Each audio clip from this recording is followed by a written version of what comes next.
Greetings from the Pacific Northwest. Bo here. Vinyl Finds a little bit different this time than in the past because I actually have new music, or at least music that's new to me, and we're going to start right away with that. Been encouraged lately by a few people. The Vinyl Guru, I'm sure you guys are very familiar with her channel. Been talking with her a little bit lately, and she's encouraged me to branch out and explore new music. My friend Laurel, who she's not involved in the YouTube vinyl community, but I used to work with her. She also has been the same way. Hey man, why don't you try listening to get into the 21st century here, or at least into the latter half of the 20th century, I guess. I digress. So I'm going to start with some music that the Vinyl Guru has very graciously recommended. The first one is Lana Del Rey. This is the album Ultraviolence. I like how it's got the PMRC style sticker on there. I'll tell you what, she's quickly becoming one of my favorite artists. Not just one of these favorite newer artists, but one of my favorite artists altogether. All these records are really nice. They come with cool inserts and download codes and on cool, really heavy vinyl. In a way, she kind of reminds me a little bit of Nico, maybe in her stage presence. Her voice kind of has a bit of a whistle to it at times. It kind of sounds like an instrument in and of itself.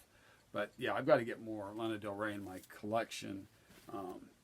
Another artist, and I've got two records from them that she's encouraged me to listen to. This is the Lemon Twigs. This is To Hollywood. And of course, I know where Highway 101 is. It's right over here. Not this, but where I live on Highway 101 is right over here. The town I live in is on the highway. Anyhow, Lemon Twigs. They're kind of described as indie neo-psych. I thought it was more like glam kind of sounding, like not unlike, say, T-Rex or something like that. Anyhow, that's cool. Cool, honestly. They were brothers. Good stuff. Got a second album from them.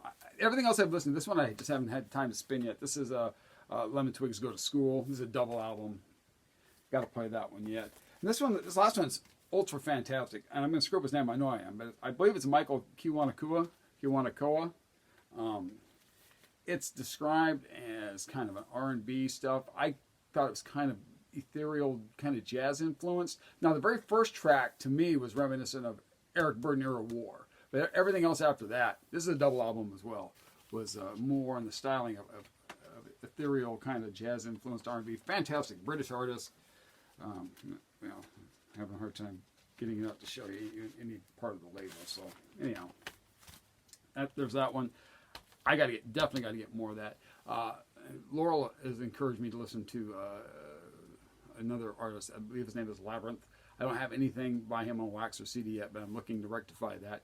You guys, thanks for the new music recommendations. It's some good stuff. I'm enjoying it highly. It's nice to kind of update and listen to something because it still has that sound from the past. And the nice thing about newer artists is, they're still they're in their prime. You can go see them, and unlike some of the people who I listen to, they're gone. They're gone from the earth now. You're never going to see them again. And those that still are around are getting to an age where performing is becoming more and more difficult. Okay, anyhow, I digress. The next set of stuff is all stuff I got while helping Bob sort through his backstock. Cheap stuff. Not all of it, some of it. It's a comp on Mercury's Red Mercury label, nothing special. 50s, 60s mix. I mean, this has got Earth Angel, Great Pretender, Hey Paula, Sea of Love on there, but it also has Groovy Kind of Love, which is by Wayne Fontana and the Mindbenders. It's got Patches, I'm the Painting on Your Son. Here's another one.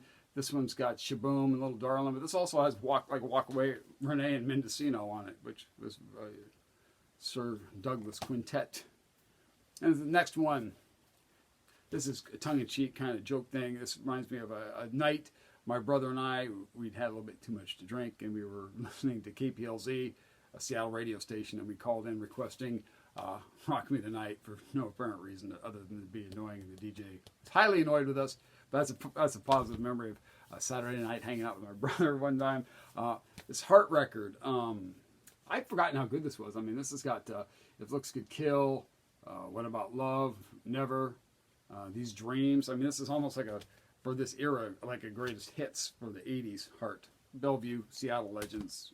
This next one's thrilled me. It's not going to mean anything to anybody else here, but this is a double album, Johnny Horton, and it's a reissue with the red and yellow 70s label. The World of Johnny Horton. I had this 8-track when I was a kid, and my dad had a Roadrunner with a 8-track player in it. He had a 53 or 54 Ford pickup that had an 8-track player in it, and I played this constantly. It got so bad that he and my brother hid the 8-track so that they wouldn't have to listen to it anymore. Johnny Horton, if you're not familiar, country western, storyteller, folk singer, Battle of New Orleans, Sink the Bismarck, that kind of stuff. When I was a kid, I just loved this stuff. Eat it up with a spoon. Next one is a mono copy of Look at Us by Sonny and Cher. Of course, it has I Got You, Babe. When I was a kid, I used to watch their variety show back in the 70s, too. Next one is a pretty clean copy. It's from, I think it's probably from the 80s. It's on a white Warner Brothers. This is the Everly Brothers. It's their greatest hits. Pardon me, it's not just the best, but it's the very best. So once again, in keeping with not just getting greatest hits, but getting the very best. Because just like Mad Dog out of a paper sack, that's what this Everly Brothers record is. But it's got Bye Bye Love, Wake Up Little Susie, I'll Do My Crying in the Rain. This is all the Everly Brothers you're going to need right there. Bob Dylan, greatest hits, no poster book. So why did I get this? Because you don't need greatest hits, right? Well, it's the only way you can get Positively 4th Street unless you want to buy the single. So that's why I bought this. It was cheap, got it. The last of the cheap finds. That's because it's got a big square cut out of it, and it's missing the book pamphlet. This is George Harrison's All Things Must Pass, but all the vinyl in here is near mint. So for $1, I wasn't going to leave it behind, right? Okay, these last two were $5 each. This is kind of interesting because this is on Stax. I did not know this. We played this while we were sorting through records. This turned out to be pretty good. This is Genesis, The Soul Children.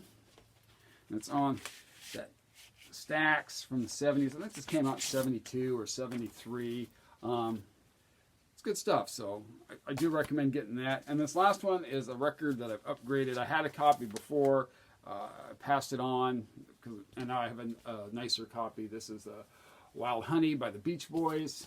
I think this is better than Pet Sounds. But my favorite Beach Boys album, believe it or not, is Today. So, but this has got Wild Honey, of course, is the psychedelic track. Yeah, so that's it. Those are my finds. We'll see about, a couple other things. People know I love my Westerns. There's Quick Draw McGraw right here. And then, of course, there's the Huckleberry Hound show, which is funny because to me, Yogi Bear is the bigger star. There's a better view of it. Yogi Bear, to me, was the bigger star, but Huckleberry Hound gets that top billing, of course. Hanna-Barbera. You guys are ridiculous. Anyhow, I'm ridiculous. You're ridiculous. We're all ridiculous. Ridiculousness. Anyhow, that's kind of enough out of me. We'll see you next time, guys. Things out here are starting to open back up. I know Rainy Day is going to open next weekend. Those records that I got, those new records, those were curbside pickup only. But it's limited capacity. So you got to call ahead, set up an appointment so you can come in and shop. You got to make sure you got a mask. So if you're going to Rainy Day, call ahead. Have a mask. There's not a lot of time for browsing, they say, because they got to get people in and out. So because a lot of people want to shop, and we've got to all try to still. This is a pretty serious thing, so we all got to try to stay safe. But at the same time, we got lives to lead, and businesses have to, especially mom and pop places, they've got to make money. They can't just sit this out on the sideline. It's a fine line. It's a delicate balance to walk, and I would not want to be in a position where I had to make these types of decisions. It's not easy, because how do you temper public safety and public health with people's livelihood? I mean, it's hard. It's difficult. I'm glad I don't have to make those decisions, and I think we all should maybe, this is as political as I'm going to get here, should all show a little bit more respect to those that have to make those decisions. And I hope those that make those decisions are doing so responsibly and not just willy-nilly saying whatever it is that they want to say. Anyhow, that's enough. I'll stop now. Good to see you guys. We'll take care, and we will see you next time. Bye.